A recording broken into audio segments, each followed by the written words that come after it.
Hello बच्चों, कैसे हैं आप सब। चलिए आज हम स्टार्ट करते हैं हमारी unit third magnetic effect of current. ठीक है, चलिए सबसे पहले इसके स्टार्टिंग में क्या है हमारे पास ओर्स्टेड एक्सपेरिमेंट। ओर्स्टेड नाम के एक साइंटिस्ट ने एक एक्सपेरिमेंट किया, बाई चांस हो गया उसने देखा एक वायर है उसके पास, वायर में से अभी कोई करंट फ्लो नहीं हो रहा, no current, I is equal to 0। उसके पास एक क्या रखी थी, मैग्नेटिक निडल। क्या रखी थी, magnetic needle. Normally magnetic needle क्या होती है, नॉर्थ साउथ डायरेक्शन में होती है। नॉर्मली मैग्नेटिक निडल इन नॉर्थ साउथ डायरेक्शन। कब तक, जब तक उसके आसपास कोई और मैग्नेट ना हो। ठीक है, तो क्या हुआ भाई, जैसे उसने करंट फ्लो किया आए, तो क्या हुआ, मैग्नेटिक निडल की डायरेक्शन चेंज हो गई। जबकि मैग्नेटिक निडल की डायरेक्शन सिर्फ और सिर्फ एक कंडीशन में चेंज होती है, उसके आसपास कोई मैग्नेट आ जाए। क्लियर है। तो मैग्नेटिक निडल की डायरेक्शन चेंज हो गई, इसका मतलब वायर कैसे बिहेव करने लग गई, मैग्नेट की तरह। यही कंक्लूजन निकला। अब उसने क्या किया, फिर वायर में से करंट की डायरेक्शन को चेंज कर दिया। करंट की डायरेक्शन को चेंज करते ही क्या हुआ, फिर से मैग्नेटिक निडल की डायरेक्शन अपोजिट डायरेक्शन में हो गई। ठीक है, यानी हम क्या कह सकते हैं, जब किसी वायर में से करंट फ्लो हुआ तो wire as a small magnet behave कर रही है। When current is passed through a wire or conductor, then it will behave like a tiny magnet. Clear है? This effect is called magnetic effect of current. इस effect को हम क्या कहते हैं, magnetic effect of current. Clear. अब magnetic effect है तो आपके पास क्या मिलेगा, मैग्नेटिक फील्ड भी मिलेगा। क्लियर। तो चलो देखते हैं, ये लीजिए क्या है आपके पास, मैग्नेटिक फील्ड। ये छोटी छोटी डेफिनेशन, हमारी ये यूनिट काफी कुछ मिलती जुलती यूनिट है किससे, फर्स्ट यूनिट से। मैग्नेटिक फील्ड ये क्या है भाई, मान लीजिए हमारे पास एक मैग्नेट है, आप सबको पता है मैग्नेट दो पोल होते हैं, आपने छोटी क्लासेस में पढ़ा है, नॉर्थ पोल साउथ पोल। ठीक है, मैग्नेट के चारों ओर ऐसा फील्ड जहां पर वो दूसरे मैग्नेटिक सब्सटेंस पर फोर्स लगाता है। यहां लोहे को रखा, अट्रैक्ट कर लेगा, यहां रखा, अट्रैक्ट नहीं करेगा। क्यों, क्योंकि यहां पर इसकी पावर कम हो गई। तो किसी मैग्नेट के चारों ओर ऐसा रीजन जहां वो दूसरे मैग्नेटिक मटेरियल्स पर क्या करेगा, फोर्स अप्लाई कर देगा। So it is the space, it is the space around a magnet in which it will apply force on other magnetic material, और मैग्नेटिक मटेरियल्स पे क्या करेगा, फोर्स लगाएगा। वो स्पेस उसके चारों ओर हमारा क्या कहलाएगा, मैग्नेटिक फील्ड कहलाएगा। ठीक है, क्लियर। मैग्नेटिक फील्ड होगी तो मैग्नेटिक फील्ड इंटेंसिटी होगी, मैग्नेटिक फील्ड इंटेंसिटी। ठीक है, इलेक्ट्रिक फील्ड इंटेंसिटी क्या थी हमारे पास, स्ट्रेंथ ऑफ इलेक्ट्रिक फील्ड। तो मैग्नेटिक फील्ड इंटेंसिटी क्या है, strength of magnetic field. Electric field intensity को हम किससे डिनोट करते थे, ई से, याद है। क्लियर। तो मैग्नेटिक फील्ड इंटेंसिटी क्या है, it is the strength of magnetic field.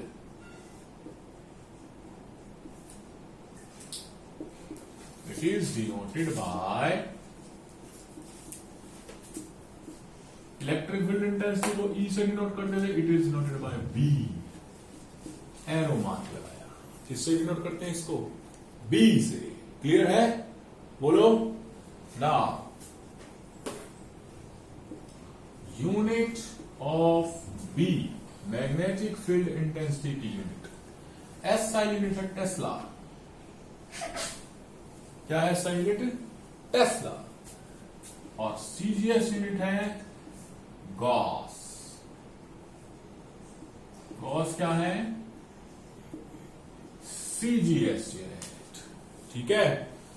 1 tesla is equal to 10⁴ gauss. 1 tesla किसके बराबर होती है? 10⁴ गॉस के बराबर होती है। बोलिए, ठीक है। तो magnetic field intensity denoted by B, unit of B tesla, gauss. 1 tesla is equal to 10⁴ gauss, यानी 1 gauss is equal to 10⁻⁴ tesla. चलिए आगे, चलिए आगे देखते हैं। Let us do it.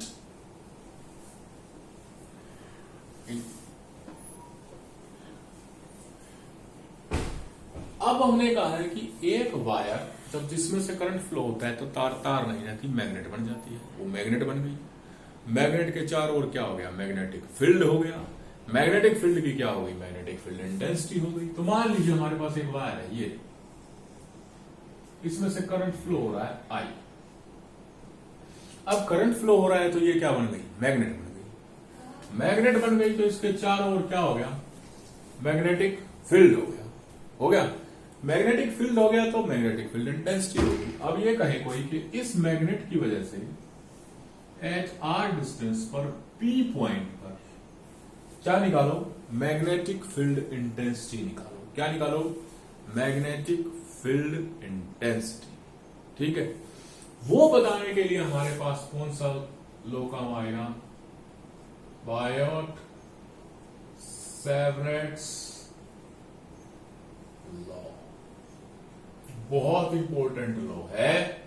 जैसे हमारे पास गॉस लॉ है इलेक्ट्रोस्टैटिक्स में, मैग्नेटिक फील्ड में हमारे पास क्या है? Biot Savart law. ठीक है। अब मान लीजिए हमें किसी वायर के लिए किसी एक डिस्टेंस पी पॉइंट पे मैग्नेटिक फील्ड इंटेंसिटी चाहिए। ठीक है। This law help in finding magnetic field intensity B due to a conductor. किसी कंडक्टर के लिए कैरिंग करंट, कोई कंडक्टर कैरिंग करंट है, उसको निकालने के लिए, क्या निकालने के लिए? उसके लिए मैग्नेटिक फील्ड इंटेंसिटी निकालने के लिए। मैग्नेटिक फील्ड इंटेंसिटी, कोई वायर है हमारे पास having current I R distance पर पी पॉइंट पर मैग्नेटिक फील्ड इंटेंसिटी चाहिए। तो फिजिक्स का नियम है हमारे पास, पता है। छोटा सा लेंथ एलिमेंट डीएल कंसिडर कर लो, जो इसके साथ कितने का एंगल बना रहा है? थीटा का एंगल बना रहा है। ठीक है। Then consider a small length element dl. ठीक है। So the small magnetic field due to it, छोटी सी magnetic field dB directly proportional होगी आई, जितना करंट फ्लो हो रहा है। ठीक है।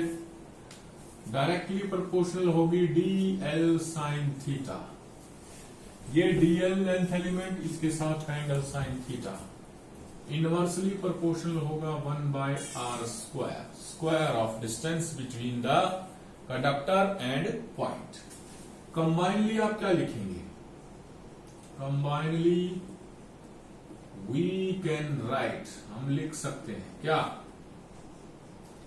dB directly proportional to I D L sine theta by r²। लिख सकते हैं। आपको पता है जब जब डायरेक्टली प्रोपोर्शनल हटेगा एक कांस्टेंट आएगा, dB is equal to k I D L sine theta by r²। ठीक है। where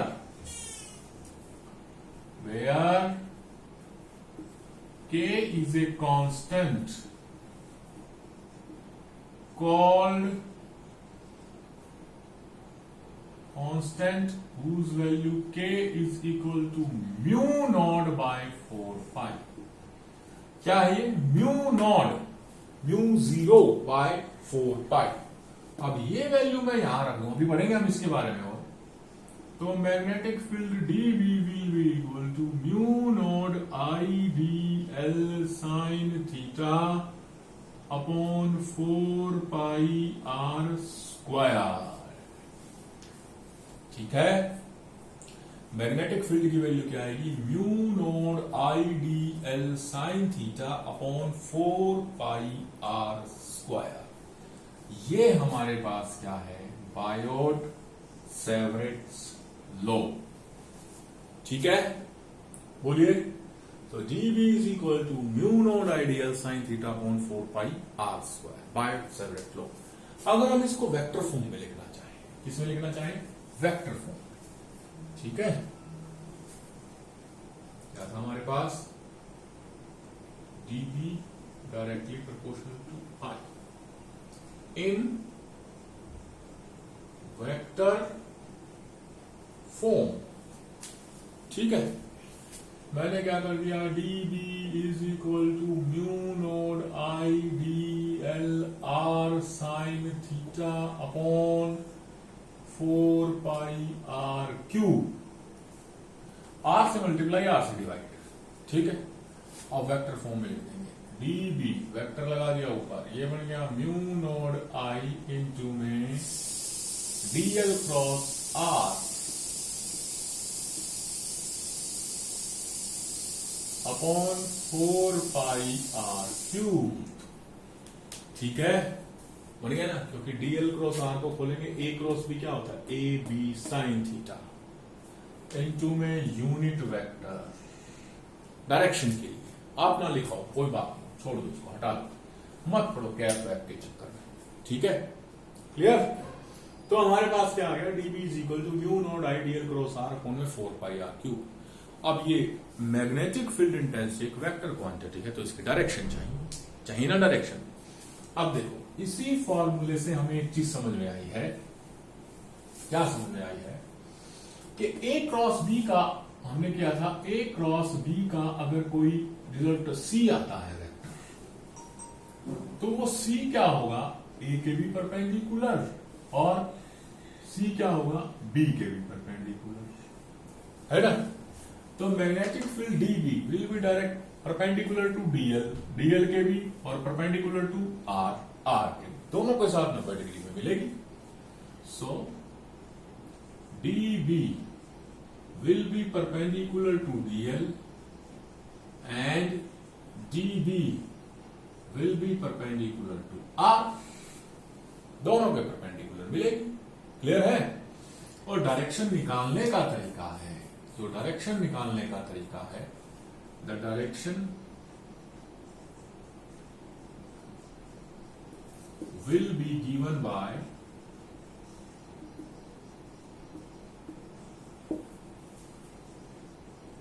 right hand thumb rule. इससे भी दी जा सकती है, कैसे मिलेगी, अब चलिए देखें, पता करें। इसको मिटा दूं। अब आपको कोई एक छोटा सा क्वेश्चन दे दे कि ये एक वायर है, अभी आगे बढ़ जाइएगा, ये एक वायर है, इसमें से करंट आई फ्लो हो रहा है, वायर तार नहीं रही, क्या बन गई, मैग्नेट बन गई। तो इसके लिए R डिस्टेंस पर P पॉइंट पर क्या निकालिए, मैग्नेटिक फील्ड इंटेंसिटी की डायरेक्शन निकालिए। कहां निकालनी है, यहां पर डायरेक्शन निकालनी है, किसकी वजह से, इस वायर की वजह से, जिसमें करंट कहां है, ऊपर की तरफ। तो आप क्या करेंगे, जिस पॉइंट पर आपको डायरेक्शन निकालनी है, आपको यहां डायरेक्शन निकालनी है, उस पॉइंट से चलिए, वायर तक जाइए, वायर में करंट जिस तरफ है ना, उस तरफ घूम गए। अगर वायर में करंट नीचे होता तो हम नीचे घूम जाते हैं। क्लियर है। अब अपना राइट हैंड लीजिए, जिस पॉइंट पर डायरेक्शन निकालनी है वहां रखिए, ये रखा मैंने, फिर से सुनिए, जिस पॉइंट पर निकालनी है वहां से चले, वायर कंडक्टर तक गए, कंडक्टर करंट की दिशा में घूम गए। अब हमें इसी दिशा में उंगलियों को घुमाना है। क्या मेरी उंगलियां इस दिशा में घूमी, इस दिशा में नहीं घूमी, मेरी उंगलियां तो उल्टी घूमी, ये लीजिए, अब घूम गई, इस दिशा में घूम गई, इस डायरेक्शन में घूम गई। अंगूठा किस तरफ आ रहा है? इनटू द ब्लैक बोर्ड आ रहा है ना, तो डायरेक्शन ऑफ मैग्नेटिक फील्ड क्या हो जाएगी? In the blackboard, into the page या into the blackboard. B magnetic field intensity will be into the board के अंदर की तरफ हो जाएगी। ठीक है, आया समझ में? अब एक और एग्जांपल कर लेते हैं, चलिए देखते हैं एक और देखते हैं हम। एक और क्या किया, ये लीजिए, ये कंडक्टर इस तरह बना दिया मैंने और इस डायरेक्शन में करंट फ्लो हो रहा है आई। आपको कोई कहीं यहां निकालिए पी पॉइंट पर, क्या निकालिए? मैग्नेटिक फील्ड की इंटेंसिटी की डायरेक्शन। क्या निकालिए? मैग्नेटिक फील्ड इंटेंसिटी की डायरेक्शन। पॉइंट जहां निकालनी है वहां से चलिए, कंडक्टर तक जाइए, करंट की दिशा में घूम जाइए, करंट इस तरफ है, ये लीजिए। यानी right hand thumb rule, right hand लेना है, उंगलियों को ऐसे ही घुमाना है, ऐसे तो उंगलियां अपोजिट डायरेक्शन में होगी, ऐसे घुमाई उंगलियां, ये लीजिए। कहां आई? Out of the blackboard. कहां आई? Out of the blackboard. Direction will be out of the board. ठीक है, तो इस तरह से आप क्या निकाल सकते हैं? डायरेक्शन निकाल सकते हैं। बोलिए, समझ में आया? तो हमारे पास क्लियर हुआ magnetic field by Biot Savart law. क्या आई है हमारे पास? By the help of Biot Savart law we get dB is equal to mu naught I D L sine theta by 4 pi R square. ठीक है, अब ये हमारे पास कांस्टेंट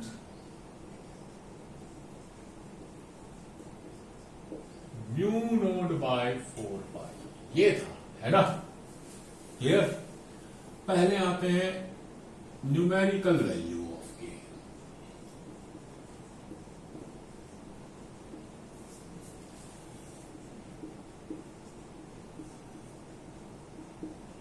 (10⁻⁻⁷) आप न्यूमेरिकल में वैल्यू रखोगे तो म्यू नोड बाय 4 पाई की वैल्यू कितनी है? 10⁻⁻⁷। यहां से म्यू नोड की वैल्यू क्या आ जाएगी? Mu naught is equal to 4 pi into में 10⁻⁻⁷। ठीक है, क्लियर? अब याद कीजिए कूलम्ब्स लॉ, किसमें? इलेक्ट्रोस्टैटिक में। हमने फोर्स निकाला है F इज इक्वल टू के Q1 Q2 bye are square. के की वैल्यू क्या थी? 1/4 pi epsilon naught. Epsilon naught क्या था हमारे पास? Absolute permittivity of free space, air या वैक्यूम। तो यहां पर म्यू नोड क्या है हमारे पास? म्यू नोड क्या है? परमिएबिलिटी।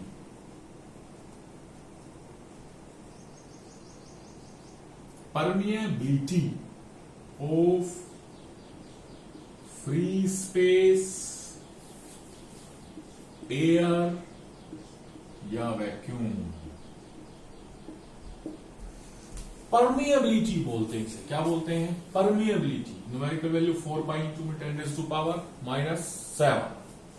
तो permeability is with, what is this? Permit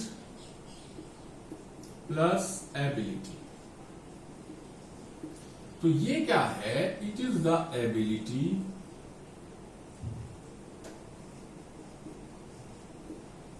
of a conductor to pass magnetic